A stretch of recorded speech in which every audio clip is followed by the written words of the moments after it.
எப்பவுமே படங்கள்ல heroine character ஒன்று போல்டாக இருக்கும், இல்லைன்னா ரொம்ப சாஃப்டாக எமோஷ்னலாக இருக்கும்.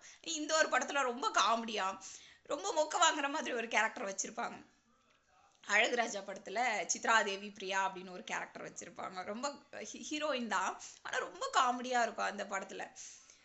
நான் கலைத்துறையில் சாதிச்சே ஆவேன் அப்படின்னு அந்த அந்த படம் முழுக்க அந்த பொண்ணு சுற்றிக்கிட்டே இருக்கும்.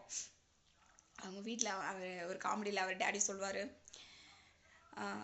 நீ நங்க நிலாவில் தங்கன்னு பாடும்போது என்னை யாரும் தேட வேண்டாம் அப்படின்னு எழுதி வச்சுட்டு எங்கேயாவது ஓடிடலாம் போல இருக்கும் அப்படின்னு அந்த அந்த காமெடியில் ரொம்ப காமெடியாக இருக்கும், ரொம்ப சிரிப்பு வரும். ஆனால் இது சிரிக்கிறதுக்கு மட்டும் இல்லை, சிந்திக்கிறதுக்கு கூட. யோசிச்சு பாருங்களேன், நம்மளுடைய பேஷன் என்ன அப்படின்னு நமக்கும் தெரியுமா? இப்போ அவங்க பாடுறாங்க அப்படின்னா நானும் ஏன் பாடணும், அவங்க அது செய்கிறாங்கன்னா நானும் ஏன் அது செய்யணும்? ஸோ இங்கே இறைவன் வந்து ஒவ்வொருத்தருக்கும் ஒவ்வொரு பேஷன் கொடுத்துருக்காரு, தனித்திறமை கொடுத்துருக்காரு, ஒவ்வொருத்தரும் யூனிக்கு. ஸோ நமக்கு என்ன வரும், நம்மளுடைய நேச்சுரல் ஒரு பேஷன் என்ன, நமக்கு நேச்சுரலாக என்ன வரும் அப்படிங்கிறது நம்ம கண்டிப்பாக தெரிஞ்சுக்கணும். இது நம்ம வாழ்க்கையோட ரொம்ப ரொம்ப முக்கியமான பார்ட், இது தெரிஞ்சுக்கிறது.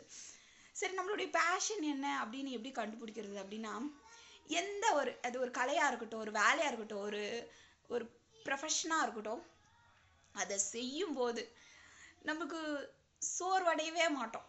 நமக்கு இன்னும் இன்னும் ஆர்வமாக இருக்கும், இன்னும் இன்னும் அதில் தீவிரமாக இருக்கும், நிறைய ஐடியாஸ் வரும், உற்சாகமாக இருப்போம் அதை செய்யும்போது. ஸோ இந்த மாதிரிலாம் நம்ம எந்த வேலை செய்யும்போது இருக்கோமோ அதுதான் நம்ம பேஷன். அது ஒரு கலையாக இருக்கட்டும், எதுவாக வேணால் கூட இருக்கட்டும், அதுதான் நம்மளுடைய பேஷன். ஸோ நம்மளுடைய பேஷனை நம்ம கண்டுபிடிச்சி அந்த ஒரு பாதையில் நம்ம செல்லும்போது தான் நமக்கு எல்லாமே கரெக்டாக, நம்ம லைஃப் அலைனாக இருக்கும், நமக்கு எல்லாமே கரெக்டாக வந்து சேரும்.